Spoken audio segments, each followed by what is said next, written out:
रही है आप लोगों को?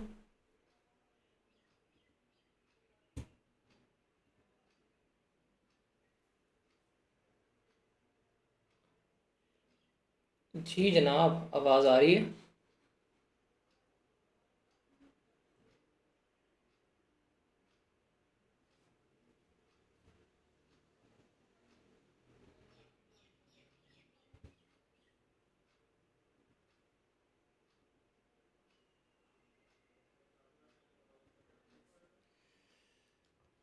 चलें जी, स्टार्ट करते हैं। आई गेस रिकॉर्डिंग मैंने ऑन नहीं की।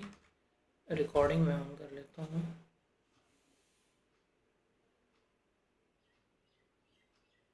Recording in progress.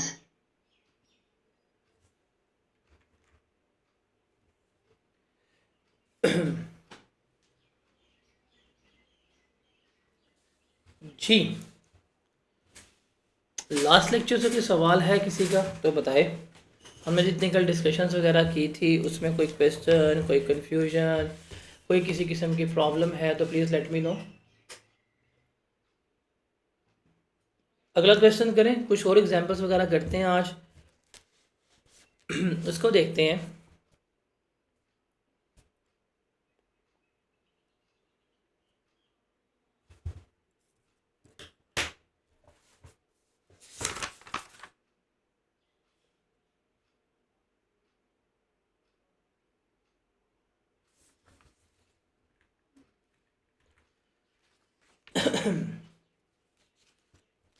चलें जी, रिक्वायरमेंट है हमारी।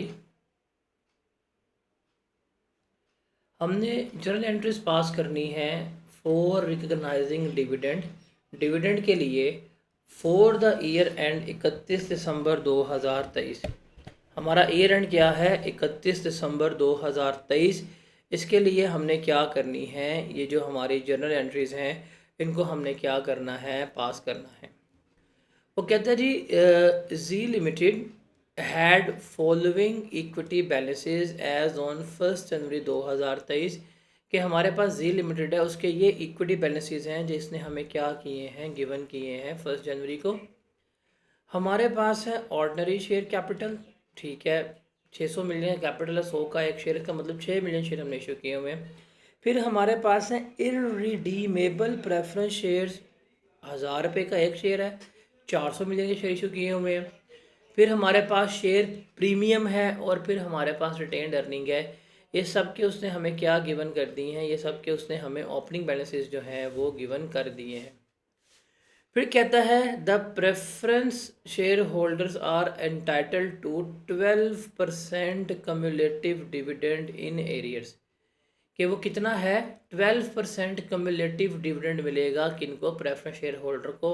How ever no dividend was declare और पेड ड्यूरिंग द ईयर। और हालांकि इस साल कोई डिविडेंड हमने पे वगैरह नहीं किया। अब यहाँ पे एक चीज़ याद रखनी है, हमने यहाँ पे एक कंसेप्ट जो है वो डिस्कस करना है। वो रिगार्डिंग प्रेफरेंस शेयर्स ही है और हमने ये प्रेफरेंस शेयर से मुतालिक जो है वो हमने कंसेप्ट लेके चलना है। एक है हमारे पास क्यूमुलेटिव प्रेफरेंस शेयर्स और दूसरे होते हैं हमारे पास नॉन क्यूमुलेटिव प्रेफरेंस शेयर्स। दो तरह के होते हैं। एक हमारे पास है क्यूमुलेटिव प्रेफरेंस शेयर्स और दूसरे हैं हमारे पास non cumulative preference shares. Cumulative preference shares और नॉन क्यूमुलेटिव प्रेफरेंस शेयर में डिफरेंस क्या होता है? रिमेंबर, क्यूमुलेटिव प्रेफरेंस शेयर्स में सबसे बड़ा एडवांटेज क्या होता है कि चाहे डिविडेंड डिक्लेयर किया गया है या नहीं, चाहे डिविडेंड डिक्लेयर किया गया है या नहीं किया गया, हमने क्या करना है? डिविडेंड का ट्रीटमेंट लेना है और ये पे होगा ही होगा। मतलब इसका statement of changes in equity में इफेक्ट जाएगा।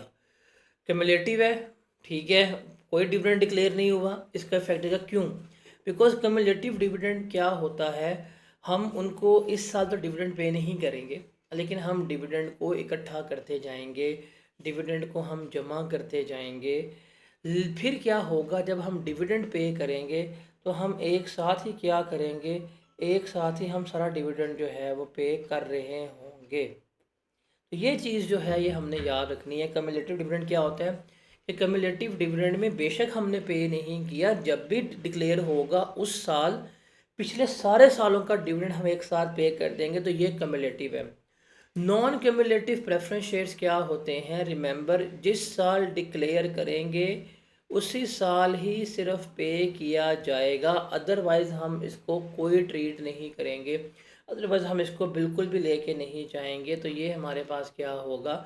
ये हमारे पास नॉन कम्युलेटिव प्रेफरेंस डिविडेंड जो है वो कहला रहा होगा। तो दो तरह के हैं, कम्युलेटिव प्रेफरेंस शेयर होल्डर है और non cumulative preference share holder है। कम्युलेटिव प्रेफरेंस शेयर होल्डर वो होते हैं, या कम्युलेटिव प्रेफरेंस शेयर्स वो हैं हमारे पास कि डिविडेंड डिक्लेयर हो या ना हो, लेकिन हमने उसको अकाउंट फॉर करते जाना है, और जब भी डिविडेंड डिक्लेयर होगा हम क्या करेंगे, हम उसका ट्रीटमेंट जो है वो ले लेंगे, पिछले तमाम सालों का डिविडेंड पे हो जाएगा। और नॉन कम्युलेटिव क्या है कि जब डिक्लेयर होगा सिर्फ उसी साल पे होगा, जिस साल डिक्लेयर नहीं किया गया उस साल का डिविडेंड पे नहीं होगा। तो वो हमारे पास क्या कहलाता है? वो हमारे पास नॉन कम्युलेटिव प्रेफरेंस डिविडेंड जो है वो कहला रहा होता है। तो ये दो तरह के डिविडेंड है जो हम लेके चल रहे होते हैं। Is that clear to everyone?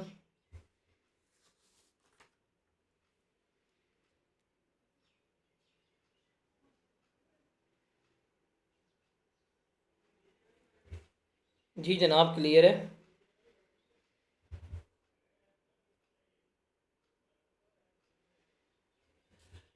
अब ये सवाल है, और ये सवाल है डिविडेंड से रिलेटेड। अब देखें, हमारे पास सबसे पहली बात है प्रेफरेंस शेयर हैं, हमने कहा ठीक है। दूसरी बात है ये प्रेफरेंस शेयर जो है वो इररिडीमेबल, इसका मतलब इक्विटी में है। उसके साथ कहते हैं कम्युलेटिव है। अब कम्युलेटिव है ना, तो डिविडेंड डिक्लेयर हो या ना हो हमने पे करना ही करना है। तो हमने क्या करनी है, अब डिविडेंड की एंट्री पास करनी है 31 दिसंबर 2023 को। तो 31 दिसंबर 2023 को जो हम इसकी एंट्री पास करेंगे डिविडेंड की, तो डिविडेंड की एंट्री हम पढ़ के आए थे कि रिटेन्ड अर्निंग जो है वो हमारी डेबिट हो जाएंगी और डिविडेंड पेएबल जो है वो हमारा क्रेडिट हो जाएगा।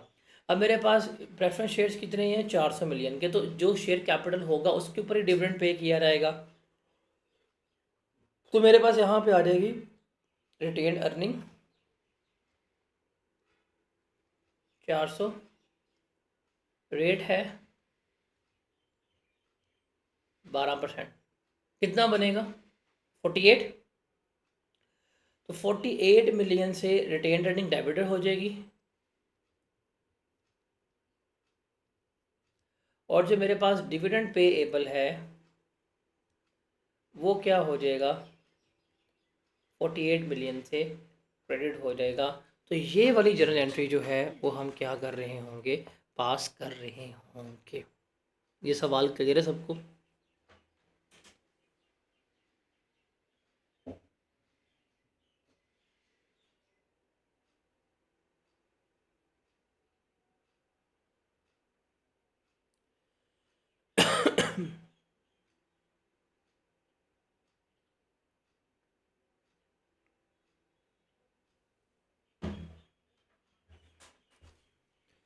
अगला सवाल देखते हैं, गालिब लिमिटेड।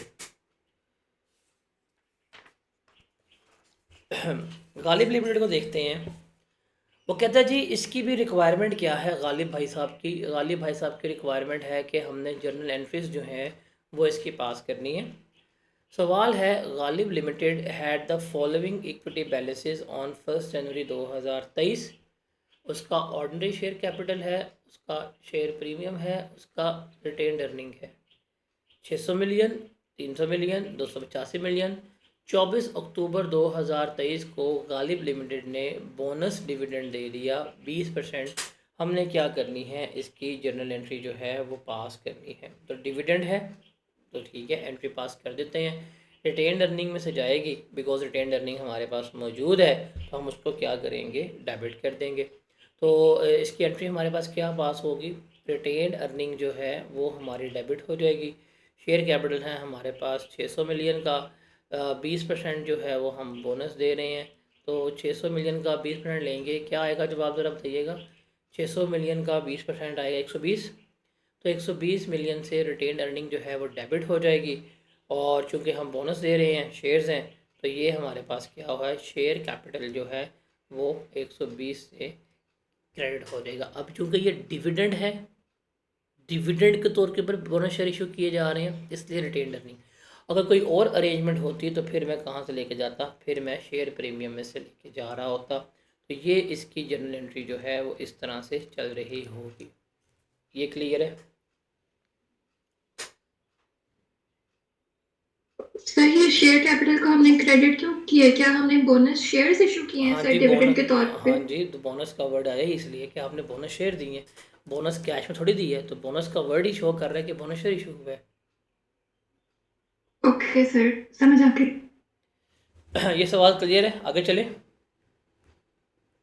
ये सवाल ज़रा रीड करें, द गुड क्वेश्चन, एक अच्छा सवाल है, इसको देखते हैं। रिक्वायरमेंट है, हमने जर्नल एंट्रीज जो हैं वो इसकी पास करनी है for recognising dividend for the year ended 31 December 2023।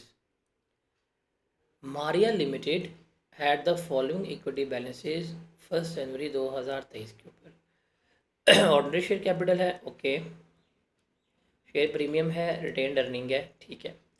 The details of the dividend declared is available, ये उसने जो डिविडेंड डिक्लेयर किया है उसकी डिटेल्स अवेलेबल है। This is the good question. Papers में हमें इस तरह के सवाल जो हैं यही एक्सपेक्टेड होते हैं।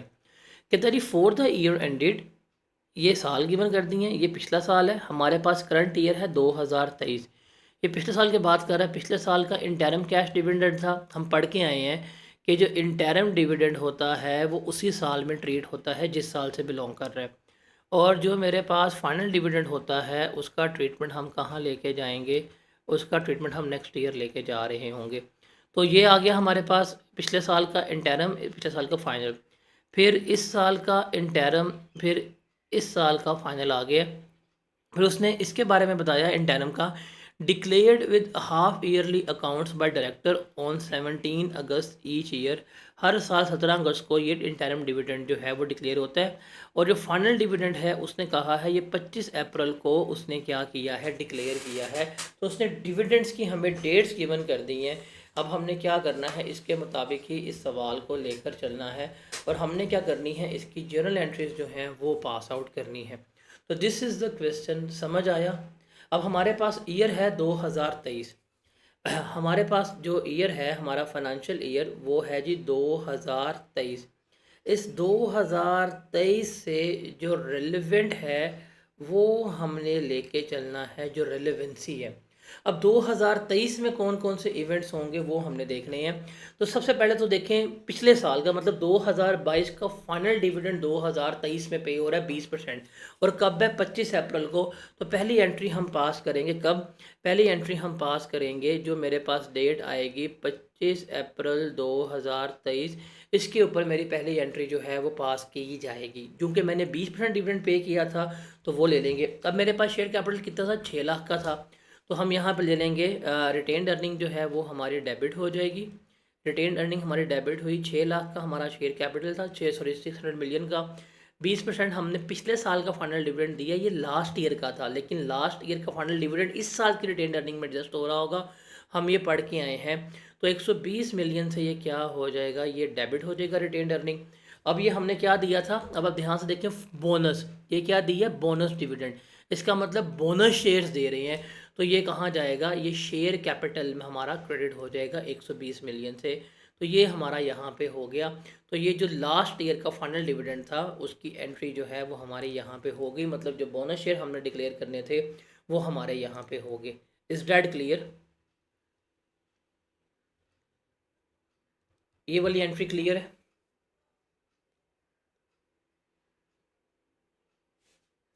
अब देखें, अब हमारे पास आ रहा है अगला इवेंट कौन सा, वो है इस साल का, मतलब 2023 में देखूं, 2023 का इंटरम डिविडेंड वो 17 अगस्त को जो है वो ट्रीट होना है। तो हम यहाँ पे क्या करेंगे, हम यहाँ पे 17 अगस्त जो है उसका ट्रीटमेंट करेंगे। अब 17 अगस्त को भी हम इंटरम बोनस डिविडेंड दे रहे हैं, और हमेशा याद रखिएगा कि जो बोनस वगैरह होता है वो शेयर कैपिटल के ऊपर ही लग रहा होता है। लेकिन अब मेरा शेयर कैपिटल जो है वो चेंज हो गया हुआ है। मेरा ओपनिंग शेयर कैपिटल था 600 मिलियन शेयर्स का, इस साल जो है वो मैंने 120 जो है वो भी ऐड की है, देखें यहाँ पे 120 ऐड हो रहे हैं। तो अब मेरा, जब मैं इस साल का इंटरम डिविडेंड पे करने जाऊँगा तो मेरे पास शेयर कैपिटल कितना मौजूद है, मेरे पास 720 का शेयर कैपिटल मौजूद है। अब ज़रा ये ध्यान से पढ़ें, ये इंटरम कैश डिविडेंड है, ये फाइनल बोनस डिविडेंड था। अब यहाँ पे जो इंटरम पेश कर रहे हैं हम, ये कैश की पेमेंट करेंगे और मेरे पास शेयर कैपिटल कितना मौजूद है, 720 मिलियन का मौजूद है और 12% है। तो अब हम इसकी एंट्री जो करेंगे वो देखिएगा, अब मेरे पास रिटेन्ड अर्निंग आ जाएंगी, वो डेबिट हो जाएंगी। 720 का था मेरे पास शेयर कैपिटल, मैंने इसके ऊपर 12% के ऊपर हिसाब से लगाया। 720 का 12% कितना बनता ज़रा बताइएगा, मैं जल्दी कैलकुलेट कर लेता हूँ। 720 का 12%, 720 का 12%, 86.4, 86.4 मिलियन का जो है वो मैं कैश डिविडेंड पे कर रहा हूँ। तो रिटेन अर्निंग जो है वो डेबिट हो जाएगी और क्योंकि ये डिविडेंड इन कैश है तो मेरे पास क्या आ जाएगा, मेरे पास यहाँ पे डिविडेंड पेएबल जो है वो आ जाएगा 86.4 से क्रेडिट हो जाएगा। तो ये एंट्री मेरी पास हो रही होगी। अब ये ध्यान से देखें, जो पिछले साल का बोनस था वो हमारा यहाँ पे ट्रीट हो गया, जो इस साल का इंटरम है वो हमारा यहाँ पर ट्रीट हो गया है। तो इस तरह से हम क्या करते हैं, इन चीज़ों को लेकर चल रहे होते हैं। तो this is the good question with good adjustment जो आपको हमने यहाँ पर गिवन की है। Is that clear to everyone? इसमें कोई सवाल है तो बताएं। नहीं, कैश क्रेडिट नहीं करेंगे, डिविडेंड हमेशा पेएबल होते हैं। हम डिविडेंड का अकाउंट बनाते होते हैं। अगर मैं यहाँ पे देखूँ तो डिविडेंड हम ये टी अकाउंट हम लास्ट में बनाते हैं। देखिए, एक हमारा अकाउंट बनता है सबसे पहले रिटेन्ड अर्निंग का। हमारे पास ओपनिंग रिटेन्ड अर्निंग होती है, हम यहाँ पे लिखते हैं। हमारे पास क्लोजिंग रिटेन्ड अर्निंग होती है, हम यहाँ पे लिखते हैं। मेरे पास प्रॉफिट आफ्टर टैक्स आता है, वो मैं यहाँ पे लिखता हूँ। जो रीवैल्यूएशन सरप्लस से रिटेन्ड अर्निंग में अमाउंट ट्रांसफ़र करते हैं वो यहाँ पे लिखते हैं। फिर जो हम डिविडेंड है, डिविडेंड डिक्लेयर यहाँ पे लिखते हैं, यहाँ पे आ जाते हैं। यहाँ पे ये डिविडेंड जो आएगा, अब हम डिविडेंड पेएबल का हमने अकाउंट अलग बनाया होता है। ये है मेरे पास dividend payable, opening dividend payable आ जाएगा, क्लोजिंग डिविडेंड पेएबल आ जाएगा। अब जो ये डिविडेंड डिक्लेयर किया है ये वाला, ये उठा के मेरा आ जाएगा यहाँ पे डिविडेंड पेएबल, और फिर जो मैंने एक्चुअल में पे डिविडेंड किया है वो यहाँ पे बैलेंसिंग फिगर निकल रही होती है कि this is the actual dividend which is paid, ये मैंने इस साल पे किया। तो यहाँ पे कैश नहीं आएगा, यहाँ पे हम पेएबल ही लिख रहे होंगे।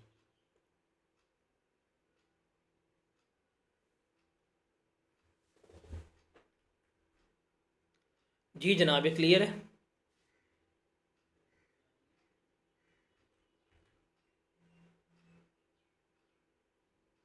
ये तो हमने सवाल कर नहीं लिया? हाँ, ये ज़ारा लिमिटेड वाला क्वेश्चन जो है वो हमने कर लिया हुआ है।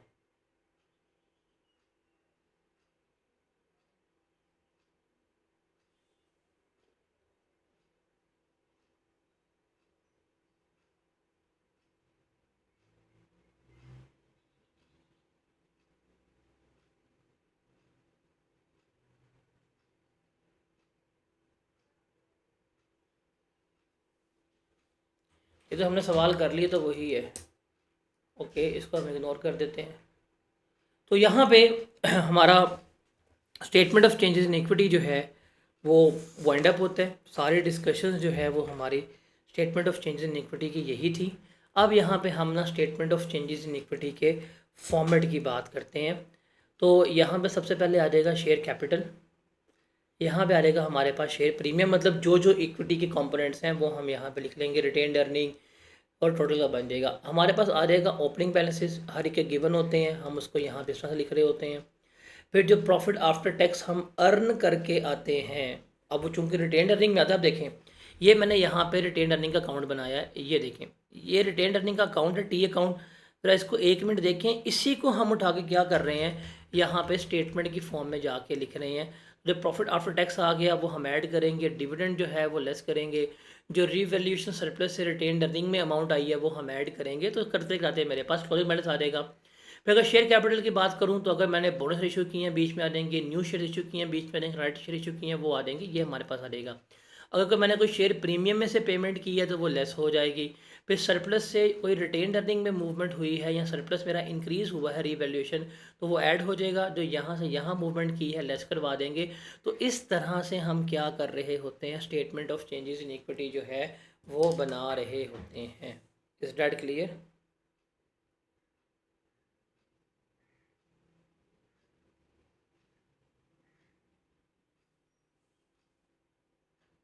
जी जनाब, ये क्लियर है।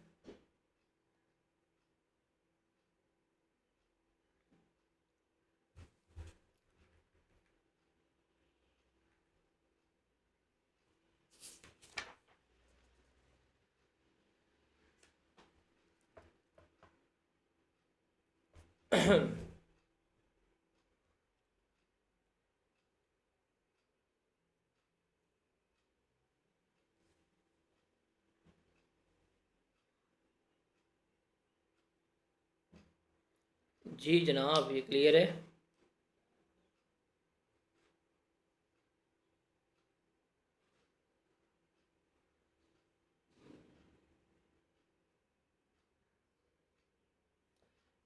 अब एक क्वेश्चन है, एग्जाम्पल क्वेश्चन। अब हम अपनी statement of changes in equity बनाते हैं। रिक्वायरमेंट है जी, statement of changes in equity बनानी है एसएमएस लिमिटेड की for the year ended 30 June 31 December 2019 के लिए। तो जी the equity of SMS limited on 31 December 2018 is at follow. ये उसने हमें सबके क्या दिए हैं, उसने सबके हमको ओपनिंग बैलेंसेस जो हैं वो गिवन किए हैं। शेयर कैपिटल था हमारा ओपनिंग, इसने गिवन कर दिया 3 मिलियन का है, और 10 मिनट का हमारा ऑर्डरी शेयर है। प्रीमियम गिवन कर दिया, रिटेन अर्निंग गिवन कर दी। प्रॉफिट फॉर द ईयर है, डिविडेंड डिक्लेयर एंड पेड है, और total equity at the end है। और उसने कंपनी ने बोनस इशू किया है इसका 2 शेयर्स फॉर 1 का, मतलब जिसके पास एक शेयर था उसको 2 शेयर्स जो हैं वो उसने क्या दे दी हैं, बोनस के तौर के ऊपर दे दी हैं। तो ये उसने हमें गिवन किया है। हमने इसकी statement of changes in equity जो है वो बनानी है। इस सवाल को रीड करें, इसको देखें, समझ आता है सवाल को, रीड करके मुझे डन लिख के बताएं, फिर हम इसको आगे चलते हैं। डन क्वेश्चन समझ आया?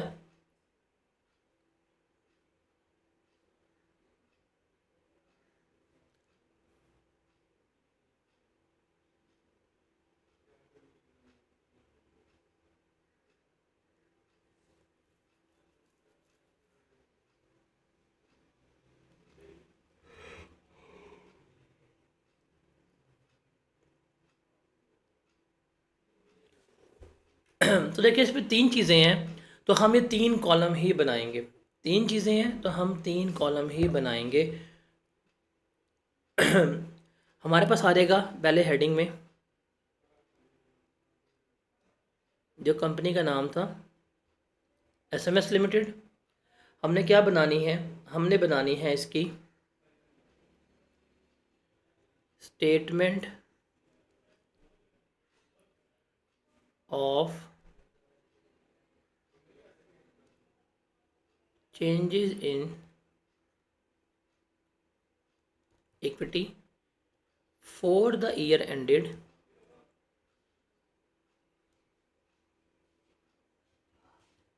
31 दिसंबर 2019। 3 चीज़ें गिवन की हैं, हम ये 3 चीज़ें ही लिखेंगे यहाँ पे। हमारे पास आ जाएगा जो वहाँ पे था शेयर कैपिटल, शेयर प्रीमियम, मैं तो एस प्रीमियम लिख रहा हूँ, आप प्रॉपर पेपर में लिखेंगे। और हमारे पास आ जाएगी रिटेन्ड अर्निंग, और यहाँ पे आ जाएगा हमारे पास टोटल। ओपनिंग बैलेंसेस थे 3000 मिलियन, 1900 मिलियन और 4500 मिलियन। यहाँ पे हम ले लेंगे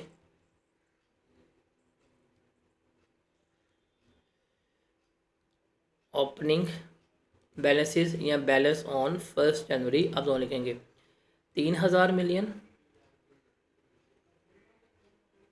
4500 मिलियन, सॉरी 1900 और 4500। ओहो,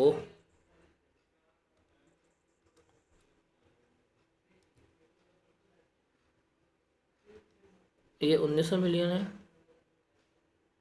और ये है हमारे पास 4500। इनका टोटल कितना बनता है ज़रा बताइएगा। 3 5 8 8 9 9400। 9400 बनता है ना।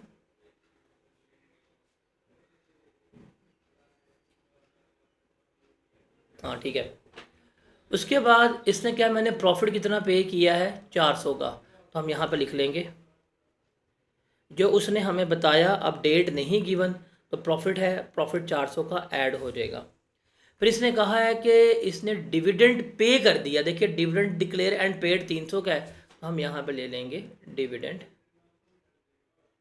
कितना 300 का, ये हम इसमें से लेस करवा देंगे। तो टोटल में 400 ऐड कर रहे हैं, 300 जो है वो हम इसमें से लेस करवा रहे हैं। फिर उसने एंड पे कहा है कि इसने बोनस इशू किया है कितनी 2:1 का, मतलब जिसके पास एक शेयर था उसको दो जो हैं वो उसने बोनस दे दी हैं। अब देखें आपके पास ओपनिंग शेयर कैपिटल था 3,000 रुपये का, आपने इसको दो शेयर दे दिए, इसका मतलब आपने 6,000 जो हैं वो कहाँ इशू किए हैं, वो आपने बोनस में इशू कर दिए हैं। तो हम क्या करेंगे, 6,000 से मेरा शेयर कैपिटल जो है वो इंक्रीज़ हो जाएगा। शेयर प्रीमियम को चार्ज करते हैं तो 1900 का शेयर प्रीमियम हम यहाँ से ख़त्म करवा देंगे। रिमेनिंग कितना बचता है, 6,000 माइनस 1900, 5, 51, 4100। 4100 जो है वो हम किस पे चार्ज करवा देंगे, वो हम यहाँ से चार्ज करवा देंगे। तो यहाँ पे हमारा टोटल में आ जाएगा बैलेंस ज़ीरो। अगर हम इसको देखें तो ये हमारा बनेगा 6 और 3 9,000, प्रीमियम हमारा ख़त्म हो गया। Statement of change retain earning कितना बनेगा हमारा, 4500 में से 41 हो गए, तो ये बना हमारे पास 400, 400 में 400 ऐड किए 800, 800 में 300 निकाल दिए 500, तो ये बन गया हमारे पास 500। अगर आप इसको जमा कर दें, आप इसको वर्टिकल ले जाएँ हॉरिजॉन्टली कर लें, आपका सम जो है वो कितना आएगा 9500 ही आ रहा होगा। तो उसने भी कहा था हमारी क्लोजिंग इक्विटी कितनी है 9500 की है, तो यहाँ पे भी हमारा जो सम है वो 9500 ही आ रहा है। तो that was just our first question जो हमारा यहाँ पे कंप्लीट होता है। जी जनाब, समझ आई।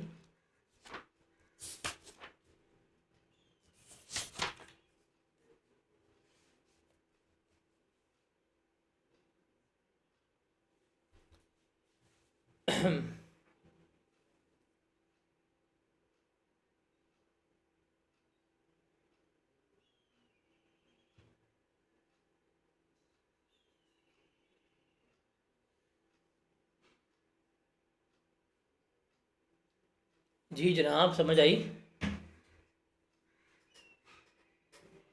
देखें ना, बोनस शेयर समझ नहीं आया तो देखें इससे यहाँ पे क्या कहा है, आपने बोनस इशू किए हैं 2:1, मतलब जिसके पास एक शेयर था आपने उसको दो बोनस दे दिए, दो शेयर दे दिए।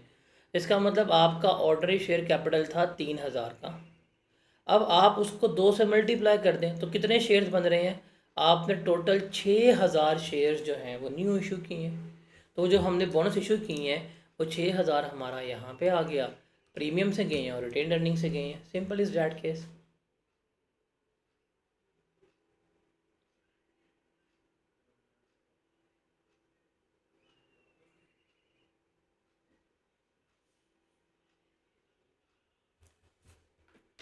समझ आया अरीशा। आयना, ऐना नाम है कि आयना, आयना आई गेस आयना है। आपको समझ आया।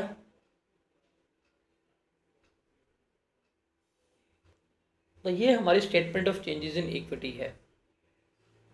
ये ज़रा क्वेश्चन है, इसका स्क्रीनशॉट लें, ये आप लोगों ने एज अ होमवर्क के तौर के ऊपर करके आना है, ठीक है।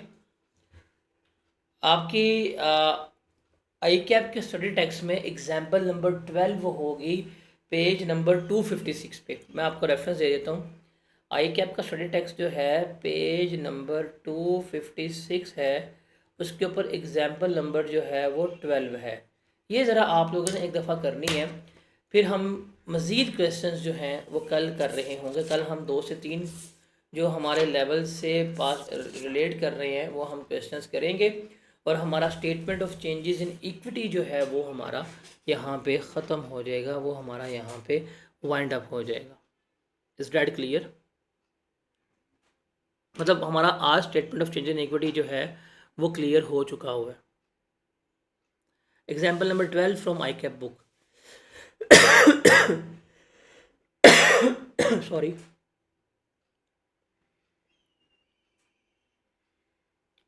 चैप्टर मुश्किल था कि आसान था?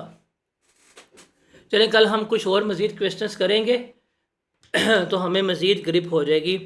इसके बाद फिर हम नेक्स्ट चैप्टर जो अपना स्टार्ट करेंगे शेयर से मुतालिक ही है, वो होगा अर्निंग पर शेयर्स। इसमें कुछ कम्प्लेक्स क्वेश्चन हैं वो हम IAS 16 के बाद कर रहे होंगे। ठीक है, हमारा एक चैप्टर ख़त्म हो गया है, that is statement of changes in equity. This was the last lecture है। कल हम इसके मज़ीद प्रैक्टिस क्वेश्चन जो हैं वो कर रहे होंगे। तो अभी तक आप लोगों को ये चैप्टर मुश्किल नहीं लगा?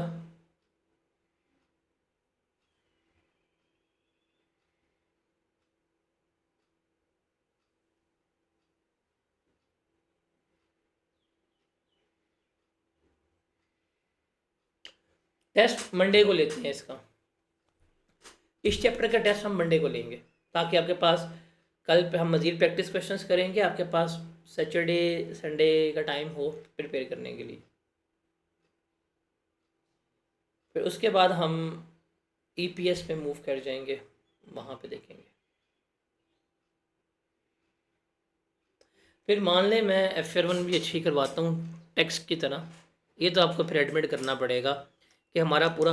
अभी आप कभी अपने किसी ना फेलो से मिलिएगा जो कहीं और से R1 कर रहा है, वो अभी भी एक मुश्किल टॉपिक में फंसे होंगे, बेसिक्स कर रहे होंगे, उनके दिल में एक डर बैठा होगा कि जी R1 बड़ी मुश्किल है, ऐसे है वैसे है, नहीं होती। आप लोगों का चैप्टर कंप्लीट हो गया, आप लोगों ने क्वेश्चंस भी किए हैं, आज हमने किए हैं, कल भी हम क्वेश्चंस कर रहे होंगे। अब अपनी अप्रोच को देखिएगा और बाकी बच्चों की अप्रोच को लास्ट में देखिएगा। ठीक है, तो मिलते हैं इंशाल्लाह कल। अल्लाह हाफिज़। देखिए हमारी आधे घंटे में क्लास, मतलब R1 2 घंटे पढ़ के भी वो चैप्टर टाइम पे नहीं ख़त्म कर सकते, और हमने 36 मिनट की क्लास में भी चैप्टर जो है वो हमारा वाइंड अप कर लिया है। तो इंशाल्लाह मिलते हैं कल। अल्लाह हाफिज़।